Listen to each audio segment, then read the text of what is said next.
సోదరా, దైవం వైపు తన దృష్టిని మళ్లిస్తేనే వైరాగ్యం పెంపొందుతుంది. నా వంతుగా నేను అభ్యాసీ దృష్టిని నా సంకల్పం ద్వారా దివ్యత్వం వైపు మళ్లించి అక్కడ నిలకడగా ఉంచుతాను. దీని అనుభూతిని వారు అనుభవించి గుర్తిస్తారు. కానీ దానిని వారు కేవలం భౌతిక ప్రయోజనాల కోసం ఉపయోగించుకుంటున్నారు. కొందరి విషయంలో నేను నిశ్చయంగా చెప్పగలను, వాళ్ళు ప్రాపంచిక విషయాల కోసం దీనిని దిగదార్చుతూ ఉంటారు కూడా.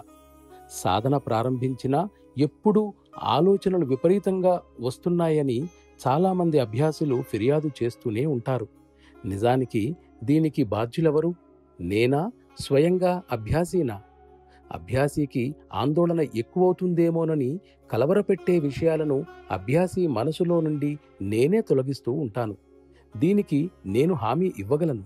కానీ నా దృష్టిని తమ వైపు ఆకర్షించుకోని వారి కోసం నేనేం చేయగలను?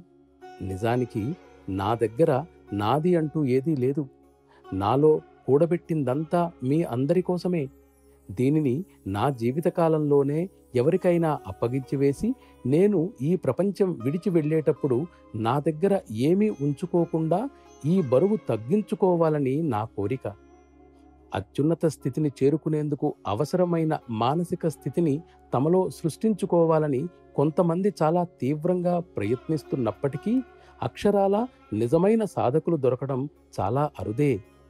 దీనికోసం సాధకుడు నిజమైన అన్వేషకుడుగా ముందుకు వస్తేనే ఈ పద్ధతి యొక్క నిజమైన గొప్పతనం వెలుగులోకి వస్తుంది. తమ గ్రాహ్య శక్తిని పెంచుకోవడానికి ఏ కొద్దిమందో తప్ప తగిన కృషి చేయడం లేదు. అయినా సరే కొన్నిసార్లు దీనిని బలవంతంగానైనా వారికి ఇస్తూ ఉంటాను. అయినప్పటికీ నేనీ భౌతిక రూపాన్ని విడిచి వెళ్ళేటప్పుడు ఇదంతా నాతో తీసుకువెళ్లవలసి వస్తుందేమోనని భయంగా ఉంది.